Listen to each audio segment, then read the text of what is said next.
L'Église catholique fait mémoire de saint Florent et de sainte Isabelle ou Élisabeth de Portugal. Saint Florent. Saint Florent fut le premier évêque de Cahors, au 5e siècle, il eut un rôle important dans l'évangélisation du Quercy. Nous en avons l'attestation, remarquable pour cette lointaine époque, dans une lettre que lui écrivit en 405 saint Paulin de Nol le félicitant amicalement de son excellent travail apostolique. Florent vient du latin florent, en fleur. Sainte Isabelle ou Élisabeth de Portugal.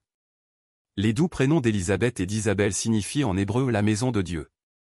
De nombreuses saintes ont sanctifié ce nom, depuis Élisabeth, mère de Jean-Baptiste, à Élisabeth de Hongrie. On fête également la bienheureuse Isabelle de France le 22 février. Notre sainte Isabelle ou Élisabeth d'aujourd'hui était reine au Portugal, à la fin du XIIIe siècle. Elle est l'épouse du roi Denis, avec qui elle aura 2 enfants, Constance et Alphonse. La reine Élisabeth mène à la cour une vie toute de prière, de pénitence et de bonnes œuvres. Son époux Denis est un roi remarquable, attentif à la justice jusqu'à la sévérité.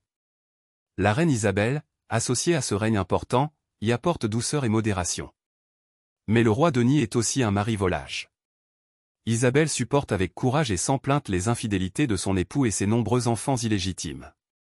Leur fils, le prince Alphonse, est moins résigné et, par 2 fois, il prend les armes contre son père.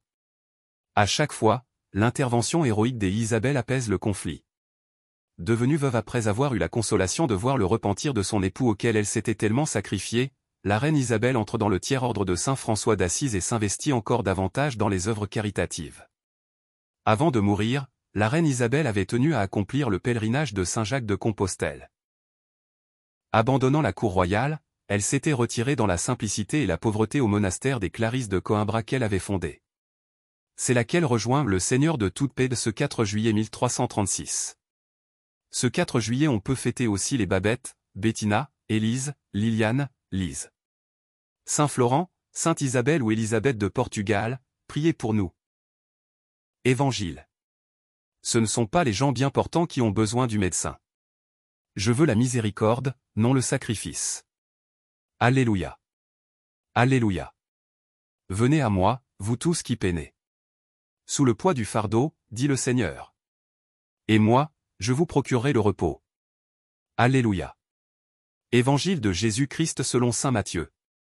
En ce temps-là, Jésus vit, en passant, un homme, du nom de Matthieu, assis à son bureau de collecteur d'impôts. Il lui dit : « Suis-moi. » L'homme se leva et le suivit. Comme Jésus était à table à la maison, voici que beaucoup de publicains, c'est-à-dire des collecteurs d'impôts, et beaucoup de pécheurs, vinrent prendre place avec lui et ses disciples. Voyant cela, les pharisiens disaient à ses disciples : « Pourquoi votre maître mange-t-il avec les publicains et les pécheurs ?» Jésus, qui avait entendu, déclara : « Ce ne sont pas les gens bien portants qui ont besoin du médecin, mais les malades. Allez apprendre ce que signifie : je veux la miséricorde, non le sacrifice. En effet, je ne suis pas venu appeler des justes, mais des pécheurs. » Acclamons la parole de Dieu. Louange à toi Seigneur Jésus.